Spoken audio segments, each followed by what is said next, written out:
Morning, Coach. Good morning, Howie. Good Howie, you can morning. go ahead with your Good opening morning. remarks, and then we'll open it up with Ruben and then Paul and then Ruben. Good morning. We haven't had really an opportunity for me to talk to you guys during the season, really since roster cuts. And this has been a disappointing, embarrassing, frustrating season. Obviously, what we've done here when you win 4 games, that's on all of us. That's on me. We have really good people here. We have to figure out how to fix this and get this back on the right path. Okay, go ahead, Paul, and then Ruben. Yeah, Howie. There's been a lot of speculation about Carson Wentz. I realize it's one day into the off season, but will you be looking? Will you be open to trade offers for him going forward? And how are you approaching the quarterback position right now after watching Jalen Hurts for 4 games? I think one with every position on this team, it's so fresh right now. It's so raw, incredibly disappointing. Even kind of when we thought about how the season would go, I can't tell you there was any situation where we felt like we'd be where we are today, sitting here. So we have to come back and look at it with fresh eyes. We're going to spend the week evaluating our players with our coaches, with our personnel staff, with our front office. We do that in every level. Like we talk to the trainer about how they're interacting, our strength coaches, our performance coaches, PR, security, everywhere. And we just have to do a deep dive on every position. In terms of Carson, I don't think it's a secret that we moved up for him because of what we thought about him as a person, as a player. We gave him that extension because of the same things. And so when you have players like that, they're like fingers on your hands. You can't even imagine that they're not part of you, that they're not here. And, that's how we feel about Carson. Ruben and then Dave. Hey, Howie. How would you evaluate the young talent on the roster, say under 26, under 27 as a whole?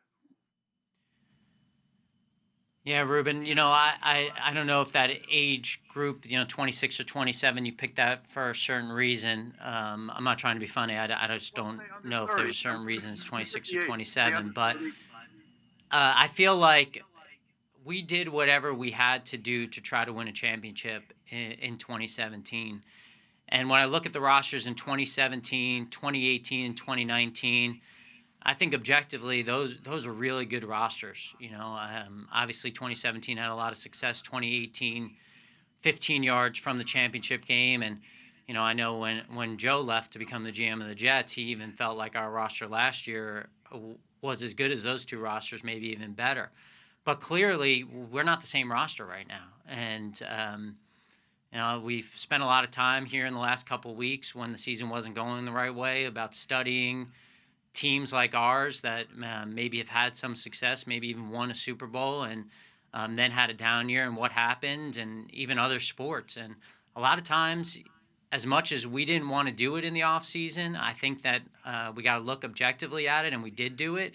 Is you hang on to those teams, and we had this off season plan, and I think it was a good plan, and I think we pivoted a little bit because of the pandemic. Not that that's an excuse, because it's not, but I think we pivoted a little bit, and we kind of knew in our gut last year sitting here that it was the right thing to do to turn over the team and get more picks and get more young players, and I don't think we went full-fledged in that, and that's my responsibility. Dave and then Jeff. Hi, Howie. How would you evaluate the job you did putting this roster together, and why should fans feel confident that you're the right guy to get this fixed? Well, we're a 4-11-1 roster, so I mean, you are what your record says you are. But the 3 years before, we had won 35 games. We have a lot of players who are on this team, some of them older, that are drafted by our organization, drafted by the people in this building, that are going to end up going to the Eagles Hall of Fame. That doesn't mean that we haven't missed on some picks. And I would just say, if there's a guy that's playing really well that we were looking at in the draft or decided to go in a different direction, I mean, those things hurt. Those things are punches to your gut. And I think we have exceptional people in this building. I know sometimes, and it's my responsibility to sit up here, but we're a group. We have a really good staff. We have really good people in this building, people that we spent a lot of time trying to recruit to come to Philadelphia and help us. The last two GMs hired in the National Football League were from this organization, which I think says a lot about this organization. And we've built winning teams before, and that's our job to continue to do that, and that's what we'll do here. Jeff and then Tim. Howie, just to get real straight, you haven't ruled out trading Carson Wentz. Is that what you said? Jeff, you're asking? Yeah, that is yeah. not that is not anything that we're talking about right now. We're talking about a guy that's immensely talented, has a great work ethic, and doing whatever we can to put him in the best possible situation to be successful. Okay. But you said in April, after drafting Jalen Hurts, that it was, part of your team's DNA and, a quarterback factory you said you wanted to be. And you dismissed the notion that it could affect your franchise quarterback. How do you see it now? And if it had nothing to do with Wentz's performance, then why did he have one of the greatest regressions in NFL history? Well, of some of the things that I've done this season, I certainly regret that comment about quarterback factory. And really, it was just in terms of how the importance of the position around the league, the importance of the position to this organization, and really a reflection of our experiences with backup quarterbacks when we did that. And I think Carson, anyone who knows Carson, knows how strong of a person he is and knows how much he believes in his own abilities. In terms of why we didn't have a good season, it's not just on one player. And I think that when you look at it, the team as a whole didn't perform up to expectations. The moves that we made didn't perform up to expectations. And to put it on Carson isn't fair. Tim and then Zach.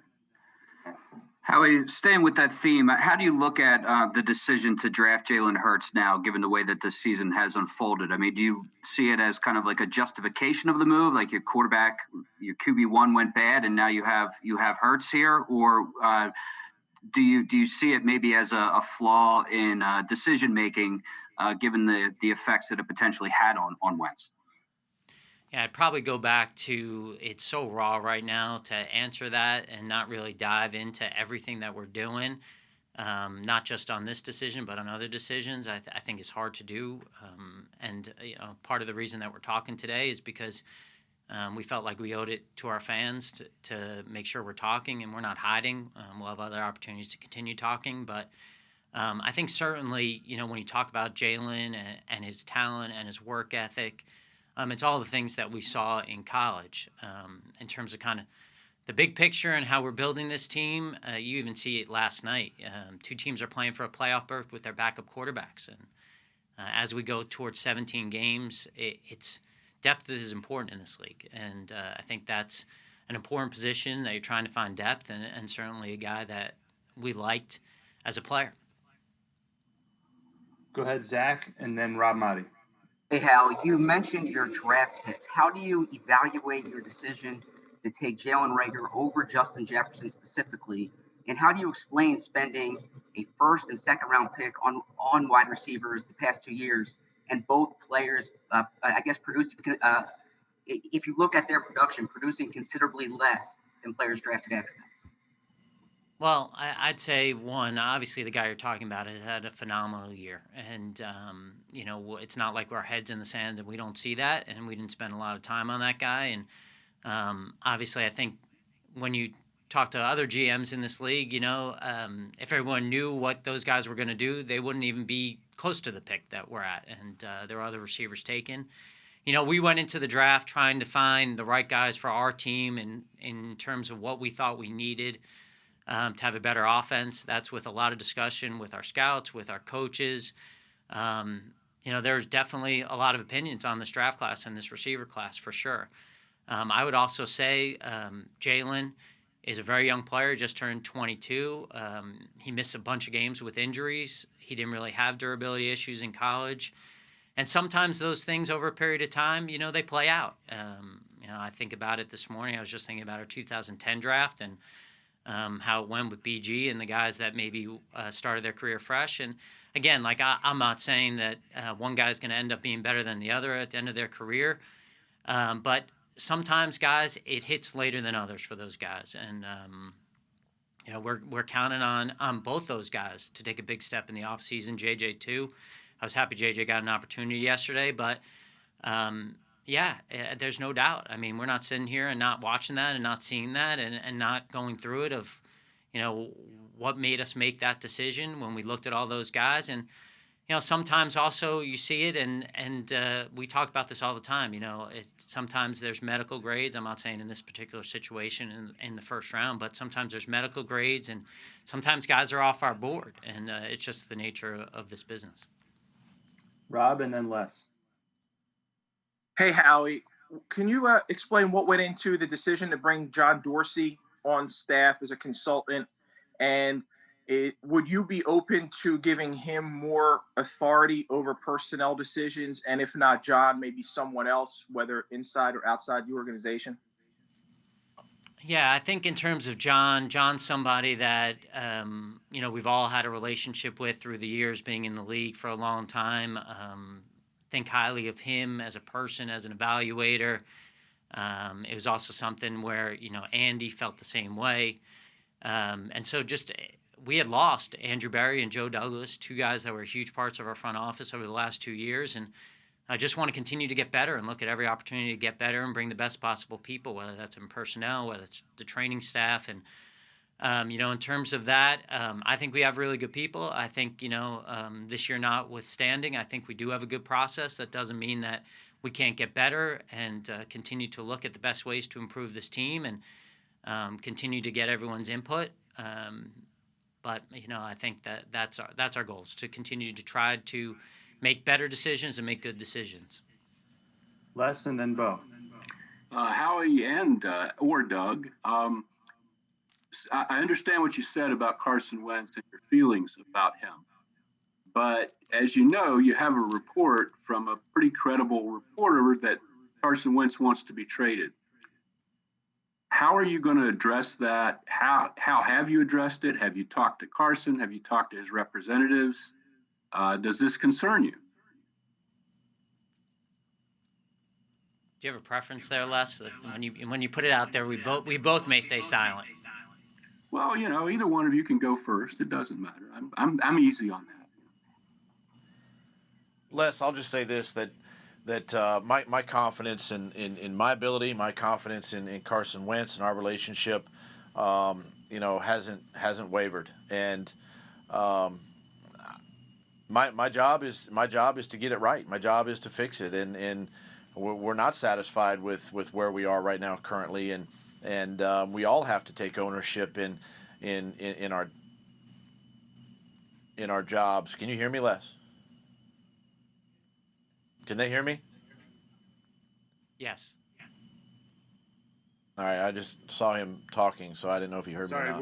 We're working on getting coach's audio. Howie, do you want to start with that, and then we'll bring it back to Doug?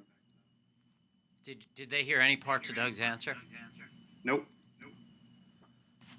Awesome. In terms of our conversations with any player, we try to communicate with all our players. We try to also keep those conversations private, whether it's about Carson or anyone else on this team. We also obviously have conversations with representatives of players on this team. But I think what Doug said, and when he comes back, he'll say it, is, he has a lot of confidence. We have a lot of confidence in his ability and his relationship with Doug, and to get it back to the place we need it to get to be a successful team. So the relationship is good in Doug's view, Doug? Les, can you hear me now? Yes. You guys can hear me? Yeah. I'm not gonna speak for Carson, obviously, but I can speak for myself and say that, the relationship is good, is fine, and it's something that we're going to continue to build upon. And listen, I know Carson's disappointed. It's not the season that he had anticipated. It's not the season I had anticipated as the head coach. There were a lot of moving parts. It's not about one guy here. It takes all of us, and that's something that we've stressed a lot here. But at the same time, I've also been I've been hired as the head coach. I've been challenged as the head coach. It personally challenged myself to get things right, to get him right, and to make sure that as we move forward that we're doing everything in the best interest of the team. And I know we can do that. And obviously surrounding the quarterback position with the right guys, with the right men, and that's also something that we're going to work on this offseason. Thank you. Go ahead, Bo, and then Jimmy. Howie, before you said you had to pivot a little bit because of the pandemic. What did you mean by that specifically?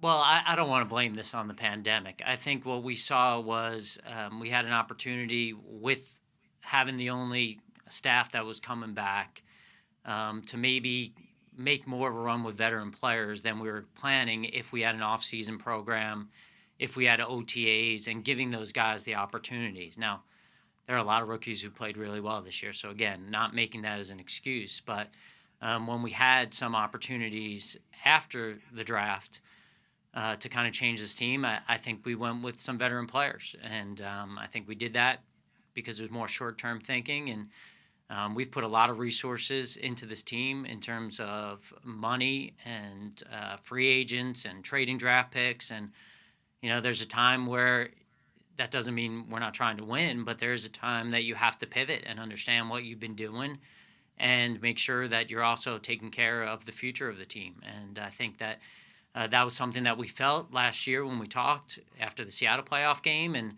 I think because of the way the window was, maybe we felt like we weren't able to do our player development as much as we would in a normal year. And whether that's right or wrong, that's one of the things we have to look back on and how we adjusted to that. Jimmy, and then Kristen.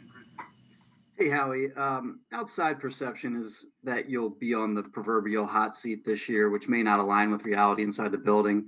But it's not uncommon for head coaches and GMs to operate with a short-term mentality in the interest of self-preservation when a situation might otherwise call for more of a long-term focused approach. So just generally speaking, how do you toe that line as a GM? And has Jeffrey given you assurances that short-term success can be sacrifice, so to speak, in favor of long-term decision-making? Yeah, Jimmy, I've been here for a long time, and I have tremendous feelings about this football team, this organization, the people in this organization, and I've been very fortunate to be in this league for a long time, and so I'm going to do everything that's in the best interest of this team to get this team back to being a perennial playoff team, and I'm not worried about my job. That's not anything that really concerns me. That's out of my hands. I'm worried in doing what's the best and right thing for this team to get back. And like I said, when we talked about it, I think that some of the things that we did were more short-term oriented. I think winning in 17, we wanted to do whatever it took and whatever resources it took to win, especially when we kind of saw the opportunity. And then 18 felt like maybe it was an opportunity to run it back, with the players that we had, and maybe even in 19, just continue to keep it going. And as much as there's a little voice inside of your head that said, now is probably the right time to change it, I think that's my responsibility, that I didn't really listen to that as much as possible. And now we're in a situation we are in now where change is necessary and change is inevitable to this roster and the things that we need to do to get back being the kind of team that we know we can be. Kristen, and then Mike K. Good morning, Howie. When we talk about the evaluation of Carson Wentz, we haven't seen him really for the last 4.5 games because he's been on the sidelines. Now, we've heard Doug Pederson's answer to this, but what have your conversations been like with Carson since he took that step to the sideline? And what kind of effects do you think that can have on him long-term, both for the positive and maybe the negative? Well, I think the things that you're seeing every day when he walks in this building is his work ethic, his leadership. I mean, he comes out on the practice field when he was running the scout team, and he's trying to destroy those defensive players. Those competitive juices are there, and he's out there after practice, before practice, working on his craft. And so those are things that you never take for granted when you talk about Carson. In terms of all the long-term implications of all this, again, I think it's so raw 24 hours after our last game, not even 24 hours. We got home late last night. I think that's all the things that we got to discuss in the next couple of weeks. Mike, and then John McMullen. Howie, looking back at the offseason, in hindsight, what's your biggest regret about the way you handled the offseason other than the QB factory quote, obviously? Mike, I think that when we went into March and there was a new CBA, I feel like we felt like maybe we could do some things from a cap perspective because of the growth that was going on with the new CBA, with the new TV deals, with the potential 17th game. And then obviously it kind of comes back and you have the pandemic and now you'll have more restrictions. So I think maybe being so aggressive in March and then kind of taking the foot off the pedal a little bit. I think that was a big deal right there. And then after that, I think right now there's a lot of things in my mind when you're 4-11-1 and coming off 3 straight playoff appearances that you're regretting right now at this moment. And I think that I just got to get to a place where it's kind of a calm mind and it's not as fresh and be able to look at it with some objective lenses. And I will do that and sit there and we'll talk about it as a staff and we'll talk about it as a group. And, I feel fortunate that I have people around me who aren't going to just tell me what I want to hear and they'll tell me the truth of what they think. We've had some of those conversations already. Obviously, the season wasn't going well even when we were at the bye and we were 3-4. So we'll continue to do that. John and then Nick. Howie, from early in the season, Zach Ertz expressed some frustration with his contract. Obviously, it wasn't his best season. He seemed to be taking some time after last night's game, kind of reflecting on the field. How has that relationship been? People gets overshadowed with all the talk of the quarterback, but how is your relationship with Zach Ertz, and do you think that's salvageable? Yeah, I think that Zach's always been somebody that we've had an extremely close relationship, and we've had a very honest relationship with each other. He's had no problems. Both of us have no problems communicating with one another. And just like when you're in close relationships with anyone, because you have all these communications, it's not always perfect. And I think that Zach's a intense competitor. He loves this city. He loves this team. And, I think for him, it's all about wanting to be here and be part of that. And sometimes you see that in my role. It's sometimes it's not always the good cop. Sometimes you're in a mode of that you have to do what you think is right for the team, not only with Zach but with everyone. And that's hard. That's hard when you have relationships with guys. It's funny. It's not really funny because nothing's really funny today, but it's ironic because 2 of my boys were watching Moneyball about 2 weeks ago, and I hadn't seen it in a long time. And there's a scene with Brad Pitt where he tells Jonah Hill, you go with the team. And Jonah says, why? And he says, because, I want to keep my distance with my relationships with the players. And I thought about that, and I thought about, how probably I take a different approach, and everyone has their own approach. But I think our door is always open, both coach and mine, to any of our players to have conversations, open conversations. I think that's one of the strengths when we're winning is that, we try to connect with our players. And I think it was harder this year to do that. And again, Zach is a great person. He's a great competitor. He's been a great player for us. Obviously, this year didn't work out exactly how he wanted either. But there's nothing personal. In fact, saw him after the game last night, saw him this morning. And Zach's one of the truly great guys that we've had in this organization in the 21 years I've been here. Nick and then John Clark. Yeah, Howie, you already mentioned the salary cap and what's happened since the pandemic. And now I guess with the decision to kind of spread that hit over a few years instead of just taking it all in 2021, how's that going to affect your decision-making, your operation going forward? And, will that force you to make maybe more difficult decisions on your rosters and some of your veterans than you had in the past? Well, Nick, we haven't really been given exact guidance on what the salary cap's going to be next year or the years after that, unless I missed something that came out today or at some point. But, we've obviously, since we've kind of found out around April, kind of the floor for the cap of what it wouldn't go, we've been planning on that. So none of this is a surprise. We've had a lot of time to go through it, and we'll be prepared for whatever it is. John and then Chris Franklin. Howie, Doug said that there really needs to be one voice with the offense and with his quarterback. Do you think there were too many voices this year on the offensive coaching staff that were brought in? You know, I have incredible trust with Coach Pederson, and I think the way we handle it is that he handles his coaching staff. He's in charge of that coaching staff. He hires his coaching staff. And, you know, he does the same with me and my staff. Obviously, any move that we make from a front office perspective, from a coaching perspective, we talk about it. I mean, we talk every day, multiple times a day, so there's no surprises. But, you know, I have total trust in him and his decision-making and whatever he thinks is best for the team. Go ahead, Chris, and then Martin. This one's going to be for Doug. Doug, do you foresee your assistants primarily on the offensive side of the ball returning and staying intact? And when it comes to the defensive side, with the reports of Jim Schwartz possibly retiring or not coming back, what type of characteristics are you looking for to have in your next defensive coordinator? Well, again, these are all conversations and decisions, and the thinking that's now going to go into, you know, the evaluations that go into this week. That's what this week is about, and really these next couple of weeks are really all about, where you can, you know, take some time away, kind of reflect and make some tough decisions if I have to. And you know, Jim and I haven't.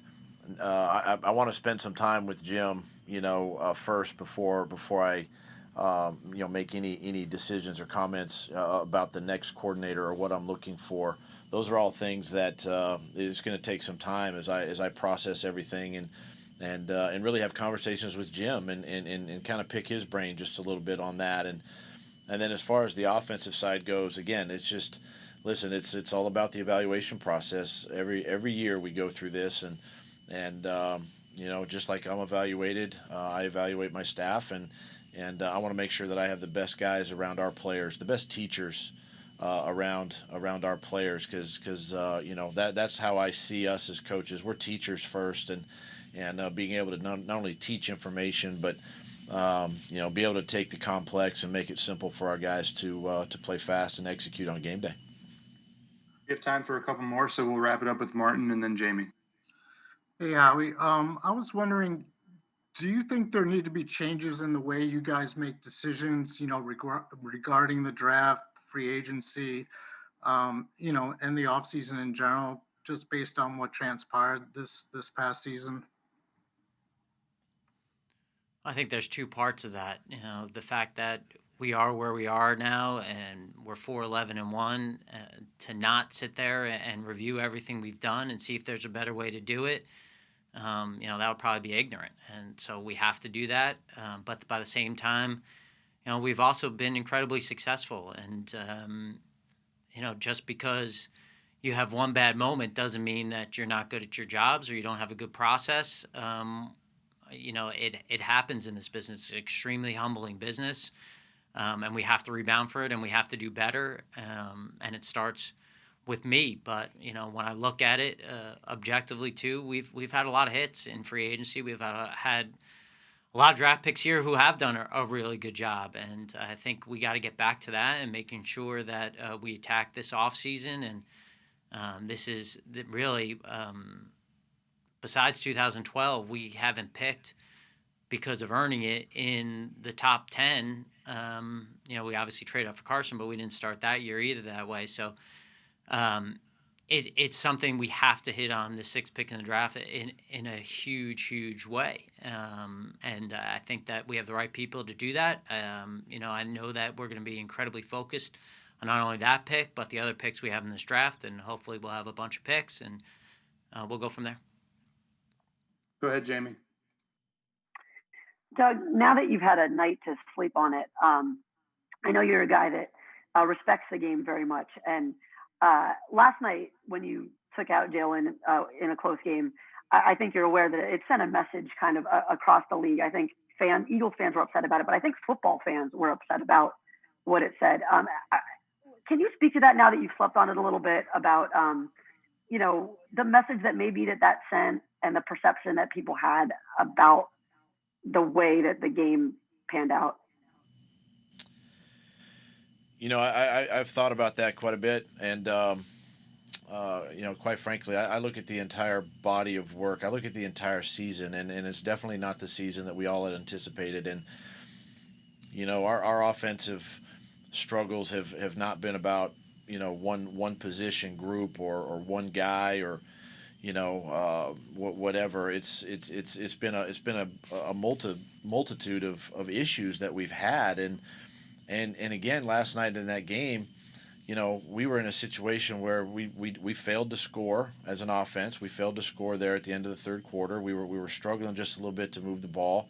Defensively, they kept us in the game with a couple of takeaways late, and my plan was to get Nate in the game. Nate's a guy that is very capable of running our system and executing, and an opportunity to pull that game out last night, and it's just something that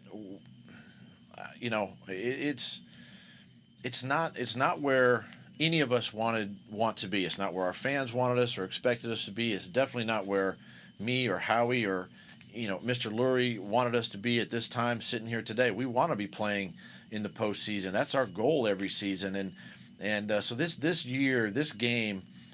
season didn't come down to last night. We were playing for our lives in a playoff game 4, 5, 6 weeks ago, where every game mattered, and we failed even then. So I got to look at the whole thing, do what's in the best interest, and try to win a game any way possible.